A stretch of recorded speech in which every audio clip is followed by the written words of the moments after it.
श्री भागवत भगवान की है आरती, पापियों को पाप से है तारती। हरे कृष्णा। सभी भक्तों का श्रीमद् भागवतम के सत्र में हार्दिक अभिनंदन और सुस्वागतम। आज का हमारा विषय है राजा परीक्षित द्वारा पूछे गए प्रश्न। सुखदेव गोस्वामी को महाराज परीक्षित प्रश्न करेंगे स्टेप बाय स्टेप, और परीक्षित महाराज का प्रश्न का उत्तर सुखदेव गोस्वामी देंगे, जो पूरे भागवतम एक ग्रंथ बनेगा।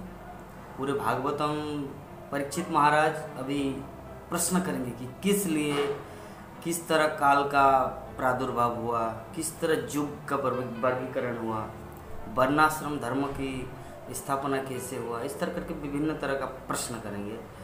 तो सुखदेव राजा परीक्षित ने पहले सुखदेव गोस्वामी से प्रश्न किया कि हे प्रभु, जब ब्रह्मा द्वारा उपदेशित नारद मुनि, जब ब्रह्मा ने नारद मुनि को संपूर्ण ज्ञान दे दिया कि इस तरह हयग्रीव अवतार, वराह अवतार, नृसिंह अवतार, राम अवतार, कृष्ण अवतार, मत्स्य अवतार, नृसिंह अवतार, इस तरह विभिन्न सब अवतारों के बारे में जब नारद मुनि को ब्रह्मा जी ने बताया, तो उसके बाद नारद मुनि किस किस जगह में, कौन कौन से जगह में जाकर और किन किन लोगों को भगवान कृष्ण की उनकी महिमा को फैलाया।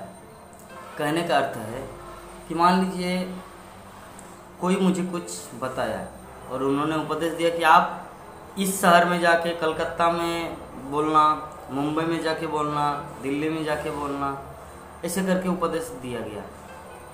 तो अभी उसी तरह नारद मुनि को उपदेश दिया गया था कि हे नारद, यद्यपि भगवान की लीला अनंत है और अनंत महिमा है उनका, और अनेक लीलावतार है, अनेक अवतार है, और उन सब का व्याख्यान कर पाना इस श्रीमद् भागवतम में बहुत ही डिफिकल्ट है। इस भागवतम में सिर्फ संक्षिप्त रूप में मैं आपको बताया। अभी आपका कर्तव्य है उन भगवान की लीला को विस्तार से सारे जगत में फैलाना। तो यही बात जब ब्रह्मा ने नारद मुनि को जो बताया था, यही बात परीक्षित महाराज ने सुखदेव गोस्वामी को जिज्ञासा की कि हे प्रभु, after conversation with Narad and Brahma, माना ब्रह्मा और नारद का ये वार्तालाप के बाद नारद मुनि ने क्या किया, किन किन व्यक्तियों के पास जाकर उन्होंने भगवान की कथा को विस्तार से बताया, पहला प्रश्न। और दूसरा बोल रहे परीक्षित महाराज की हे प्रभु, हे सुखदेव गोस्वामी, कृपया मुझ पर प्रसन्न होकर आप सदैव श्रीमद् भागवत की कथा को सुनाते रहिए, ताकि मेरा जीवन अंत ओनली 7 दिन का समय है। तो मैं चाहता हूँ कि 7 दिन में ना कुछ खाऊं ना कुछ पीऊं, सिर्फ आपकी कथा रूपी अमृत का पान करता रहूं, और आप सुनाते रहिए ताकि मृत्यु के समय मुझे भगवान का स्मरण हो, ताकि शरीर को त्यागने के वक्त मुझे दूसरा किसी चीज़ का ज़रूरत, दूसरा किसी चीज़ का फीलिंग ना हो, सीधा मुझे भगवान की कथा में लीन होकर मैं आप उनकी भक्ति करना चाहता हूँ। तो इसीलिए मुझ पर प्रसन्न होकर, मुझ पर कृपा करके आप सदैव श्रीमद् भागवत की इस कथा को सुनाते रहिए, क्योंकि जो लोग नियमित रूप से श्रीमद् भागवत का श्रवण करते हैं, श्रीमद् भागवत की कथा को सुनते हैं, भगवान कृष्ण की महिमा को सुनते हैं, शास्त्र में कहा गया है कि कालेन अति दीर्घेन, माने तुरंत ही जिस व्यक्ति के हृदय में, जो कान से श्रीमद् भागवत की कथा को सुनता है, उसके हृदय में कालेन अति दीर्घेन, कालेन मतलब समय, अति दीर्घेन मतलब बहुत जल्दी ही भगवान कृष्ण उसके हृदय में प्रकट हो जाते हैं। यह है श्रीमद् भागवतम सुनने का लाभ। तो इसीलिए हे प्रभु, मुझ पर कृपा करके आप मुझे श्रीमद् भागवत की निरंतर गंगा बहती है, गंगा मुझे सिर्फ बताते रहिए, मैं वो पान करता रहूँगा, मैं सुनता रहूँगा, मैं ना कुछ पीऊँगा ना कुछ खाऊँगा, मैं जस्ट श्रीमद् भागवतम की कथा को सुनूँगा। हे ब्राह्मण श्रेष्ठ सुखदेव गोस्वामी, कृपा करके मुझे लघु काल तथा दीर्घ काल के विषय में बताए, तथा ब्रह्मांड भर के गोलों तथा स्वर्ग की चारों दिशाओं, आकाश ग्रहों, नक्षत्रों, पर्वतों, नदियों, समुद्रों तथा द्वीपों एवं समस्त विविध प्रकार के निवासियों की उत्पत्ति किस प्रकार हुई, मुझे ये सब बताइए।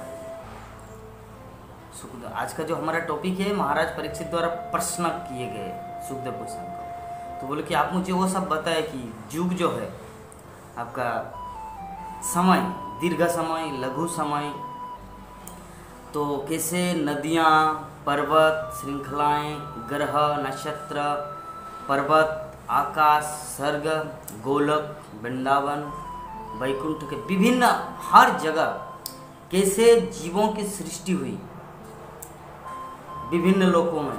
जैसे नदियों में जलचर पाए जाते हैं, पहाड़ पर्वतों में पशु पक्षी, ऐसे साधारण गांव शहरों में मनुष्य। तो एक्चुअली इसका उत्पत्ति कैसे हुआ, मुझे उस सब उत्पत्ति को भी जानना है।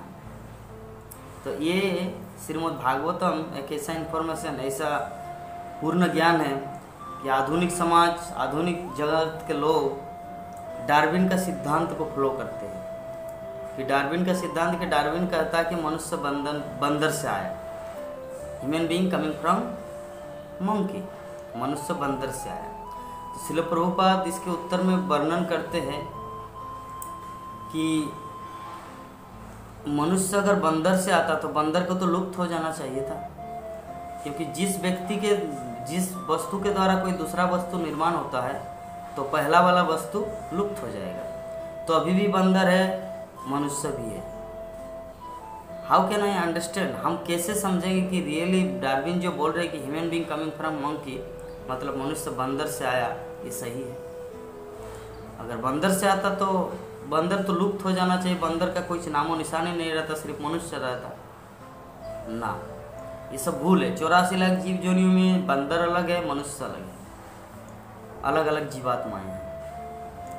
और प्रभुपाद लास्ट में हंसी हंसी में बोल दिया कि हो सकता है कि डार्विन का जो पिता है, डार्विन का जो पूर्वज है, मैं भी हो सकता है वो लोग बंदर थे, लेकिन हमारा पूर्वज तो कोई वशिष्ठ ऋषि के वंश से कुल के आते, वशिष्ठ, कश्यप, अत्रि, अंगिरा, सर विभिन्न ऋषि है। मनुष्य समाज, मनुष्य कहाँ से आया, वही ऋषियों से आया।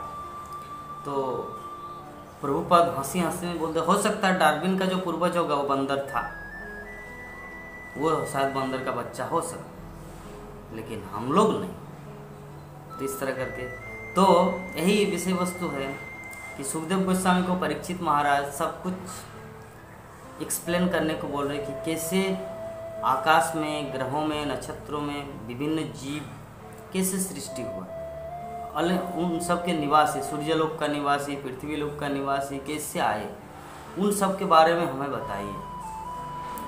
और तथा महापुरुष के चरित्र। महापुरुष कौन है? महापुरुष का अर्थ महापुरुष वो व्यक्ति होता है जो जीवन में सेक्रीफाइस करना जानते हैं, जीवन में त्याग करना जानते हैं किसी उच्च उद्देश्य के लिए, फॉर हायर मिशन। कहने का अर्थ है श्रील प्रभुपाद वो अपना परिवार को त्याग दिया 50 साल की उम्र में और संन्यास ले लिया, फिर अमेरिका गए 70 साल में। किस लिए? कृष्ण भक्ति की महिमा को सारे जगत में फैलाने के लिए। तो महापुरुष इस तरह अनेक हैं संसार भर में, ध्रुव महाराज, प्रहलाद महाराज, अम्बरीश महाराज। तो परीक्षित महाराज ये जानना चाह रहे कि विभिन्न युगों में, विभिन्न समय में महापुरुषों के चरित्र, उनकी जीवन गाथा भी मुझे सुनाइए। और वर्णाश्रम धर्म जो है, ब्राह्मण, क्षत्रिय, वैश्य, शूद्र, और आश्रम जो है ब्रह्मचारी, गृहस्थ, वानप्रस्थ और सन्यास, ये जो चार सिस्टम है, वर्ण और आश्रम, उसका विभाजन कैसे हुआ, किस तरह वर्गीकरण हुआ, कौन किए, मुझे ये सब के बारे में भी बताइए। और सृष्टि के युगों तथा प्रत्येक युग में भगवान का अवतरण किस प्रकार हुआ। प्रत्येक युग में जैसे नृसिंहदेव आए थे सत्य युग में प्रहलाद को बचाने के लिए। तो सत्य युग में और भी अवतार हुए थे, मत्स्य अवतार, हंस अवतार, बहुत सारे।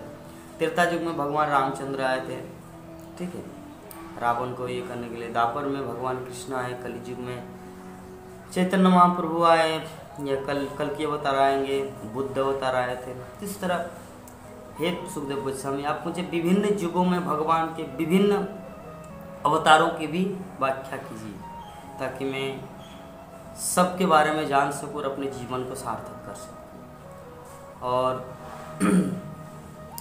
धर्म के विषय में भी बताइए। परीक्षित महाराज बहुत ही बुद्धिमान था, वो भी त्रिकालदर्शी था। उसको पता था कि कलि युग जो आएगा, भविष्य में बहुत सारे धर्म कुकुरमुत्ता की तरफ फूटेंगे, जुगनुओं की तरह, आकाश में जुगनुओं की तरह इतना धर्म हो जाएंगे। लोग वास्तविक सूर्य को वर्षा ऋतु के समय, जब सूर्य विलुप्त हो जाता है, विलुप्त मतलब कोहरा उसे ढक देता है, वर्षा ऋतु में बादल ढक देता है, तो इसीलिए कोई साधारण व्यक्ति जब रात में जुगनू को देखते हैं तो सोचते हैं यही प्रकाश की एकमात्र वस्तु है, लेकिन सच्चाई ये नहीं है। सूर्य से बढ़कर प्रकाशमान नहीं है इस जगत में कोई। तो सूर्य मतलब भगवान कृष्ण, और कृष्ण का दिया गया उपदेश, धर्म, सनातन धर्म, यही वास्तविक धर्म है। लेकिन कलयुग में अभी विभिन्न प्रकार के धर्म हो गया है, ईसाई, क्रिश्चियन, मुस्लिम, यहूदी, बौद्ध, अलग अलग बहुत सारे। तो जबकि ये सब टेम्पोरारी है, इनका वास्तव ये सब एक एक टेम्पू है, टेम्पोरारी, टेम्पू का अर्थ ऑटो।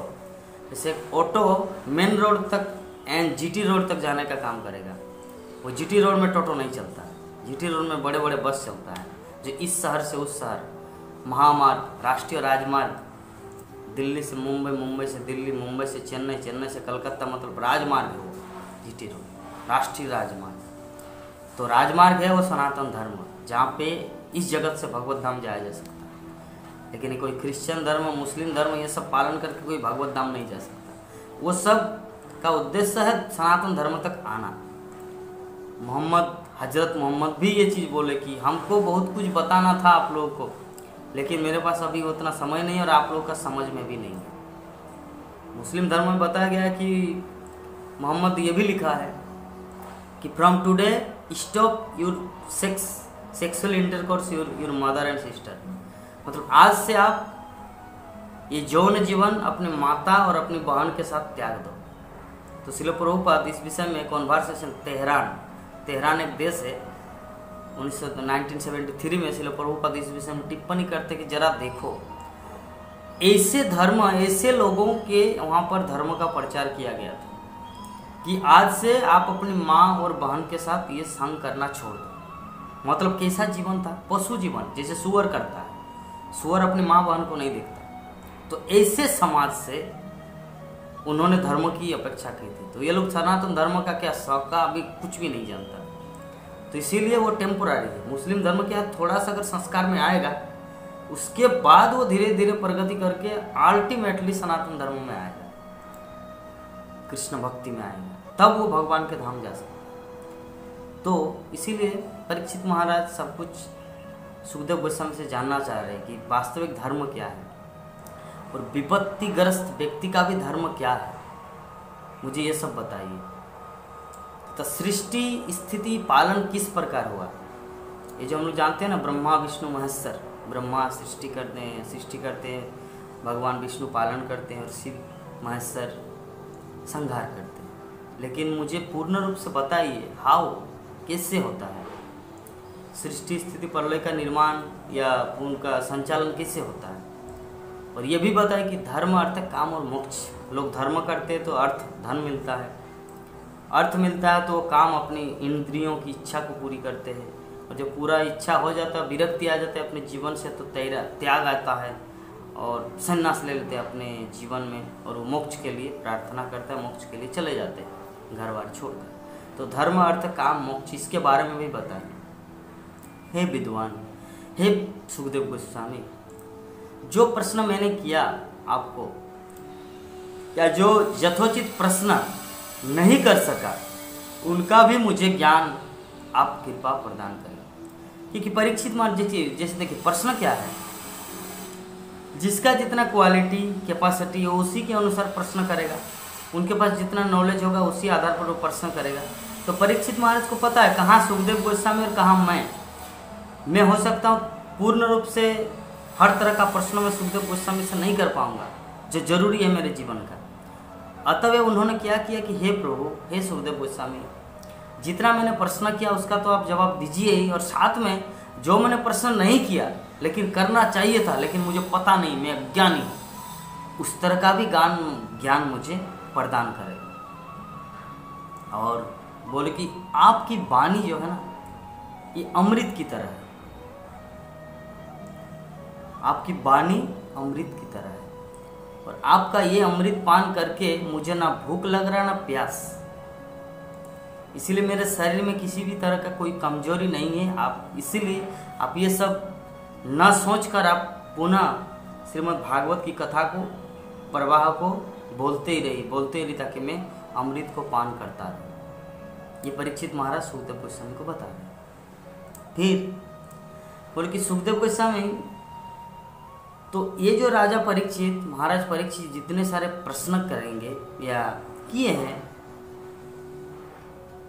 तो सुखदेव गोस्वामी उसका एक एक स्टेप, एक एक का जवाब देंगे परीक्षित महाराज को। तो परीक्षित महाराज को क्या जवाब देंगे वो कल चैप्टर में, कल के अध्याय में हम लाएंगे। तो विषय वस्तु सुखदेव गोस्वामी यही बोलेंगे कि हे महाराज परीक्षित, पूर्व काल में भगवान श्री कृष्ण ब्रह्मा जी को जो ज्ञान प्रदान किए थे वही ज्ञान मैं आपके सामने दोहराऊंगा। मतलब जो प्रश्न परीक्षित सुखदेव गोस्वामी को कर रहे थे वही प्रश्न ब्रह्मा ने भगवान कृष्ण को किया था। तो भगवान श्री कृष्ण ने जो ब्रह्मा को जो ज्ञान दिया तो वही ज्ञान सुखदेव गोस्वामी अभी परीक्षित महाराज को सुनाएंगे। कल आप लोगों के सामने भागवतम का नेक्स्ट चैप्टर लेकर आएंगे। आज का हमारा अध्याय था श्रीमद् भागवतम के द्वितीय स्कंद का 8वां अध्याय, 2nd कैंटो चैप्टर 8। तो आप लोगों का किसी भी तरह का कुछ प्रश्न, कमेंट, टिप्पणी हो तो मुझे SMS कर सकते हैं, मुझे कॉल कर सकते हैं, जान सकते हैं या अपनी टिप्पणी दे सकते हैं। ओके, तब तक के लिए आप सबसे विदा चाहते हैं। हरे कृष्ण। इस वीडियो को लाइक करें, हमारे चैनल को सब्सक्राइब कर बेल आइकन जरूर प्रेस करें हमारी न्यू वीडियो सबसे पहले।